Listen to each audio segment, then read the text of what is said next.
Lalu Firaun memberi perintah kepada seluruh rakyatnya, lemparkanlah segala anak laki-laki yang lahir bagi orang Ibrani ke dalam sungai Nil, tetapi segala anak perempuan biarkanlah hidup. Ketika Herodes tahu bahwa ia telah diperdayakan oleh orang-orang Majus itu, ia sangat marah. Lalu ia menyuruh membunuh semua anak di Betlehem dan sekitarnya, yaitu anak-anak yang berumur 2 tahun ke bawah, sesuai dengan waktu yang dapat diketahuinya dari orang-orang Majus itu. Sebuah nubuatan yang sangat tepat dari Yeremia tentang Rahel, Rama, dan pembunuhan massal yang berkaitan dengan kelahiran Yesus. Matius 2 ayat 18 mengutip tulisan Yeremia. Matius menuliskan, "Terdengarlah suara di Rama, tangis dan ratap yang amat sedih.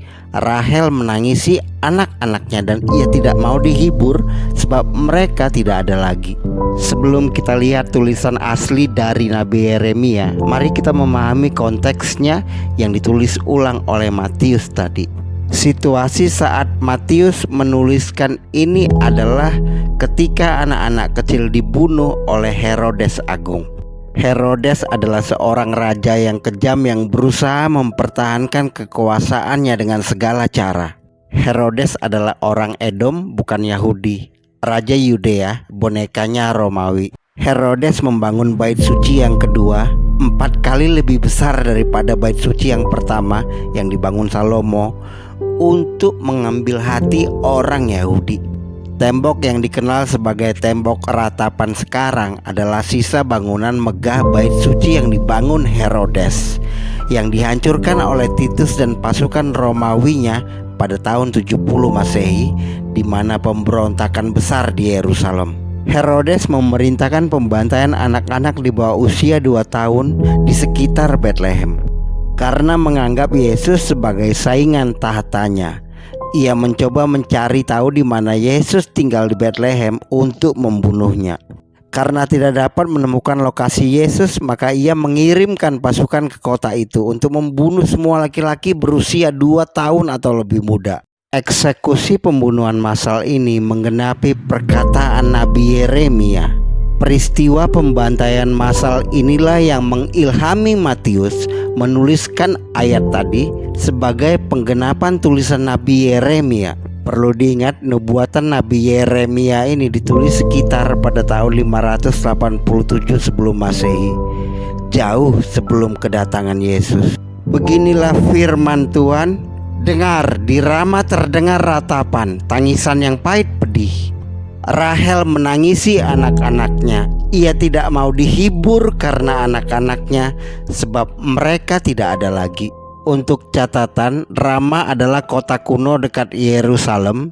Nabi Samuel dan orang tuanya juga pernah tinggal di rumah di Rama ini. Bagaimana Rama dan Rahel dihubungkan dengan penggenapan kata-kata yang dituliskan Yeremia? Bagaimana dua kata Rama dan Rahel ini membantu kita memahami arti penggenapan tulisan Yeremia akan nubuat perjanjian baru akan kedatangan Yesus. Rahel, istri tercinta Yakub, dianggap oleh orang Yahudi sebagai ibu atau pendiri bangsa Israel.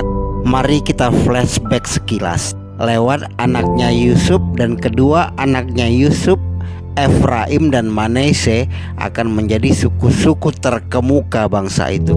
Alkitab menuliskan bahwa setelah Rahel meninggal saat melahirkan Benyamin, ia dimakamkan di dekat Betlehem, tempat pembantaian anak-anak yang diperintahkan oleh Herodes tadi. Demikianlah Rahel mati, lalu ia dikuburkan di sisi jalan ke Efratah, yaitu Betlehem. Yakub mendirikan tugu di atas kuburnya, itulah tugu kubur Rahel sampai sekarang. Yeremia hidup di zaman ketika Israel dibuang ke Babel. Tapi Yeremia tidak ikut tawanan ke Babel. Setelah penyerangan Babel, semua orang Israel yang masih hidup dikumpulkan di Rama, sebuah kota tadi yang di Yerusalem.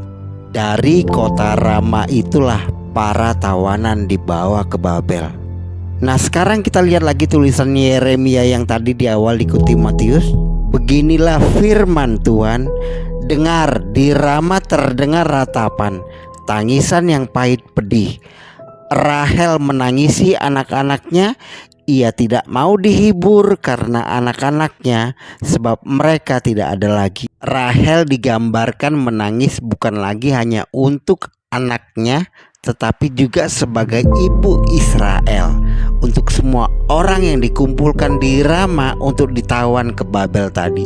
Ia menangisi orang-orang yang ditawan dari negeri mereka, seolah-olah mereka tidak ada, karena mereka akan mati di negeri asing. Mereka tidak akan pernah kembali ke rumah karena penawanan dinubuatkan akan berlangsung selama 70 tahun. Rahel sebagai ibu Israel sekali lagi berduka dengan sangat dalam atas kehilangan anak-anak yang sebenarnya tidak berdosa di Bethlehem ini, yang secara kejam dibunuh Herodes. Dalam penggenapan perjanjian baru, inilah yang mengilhami Matius mengangkat kembali tulisan Yeremia, baik dalam Yeremia 31 ayat 15 maupun penggenapannya di perjanjian baru dalam Matius 2 ayat 18. Yang menyebabkan Rahel menangis secara simbolis di Rama adalah bahwa orang-orang bukan Yahudi, yakni orang Babilonia, menawan orang Israel di Babel selama 70 tahun. Di dalam perjanjian baru, Herodes memerintahkan pembantaian massal setelah kelahiran Yesus. Sebagai catatan tambahan, Rahel adalah wanita pertama yang tercatat dalam Alkitab meninggal saat melahirkan. Umat Yahudi menganggap makam Rahel sebagai tempat tersuci ketiga mereka. Dan yang kedua adalah gua dekat Hebron, tempat Abraham, Sarah, dan anggota keluarga lainnya dimakamkan. Tempat tersuci pertama adalah tembok ratapan di Yerusalem.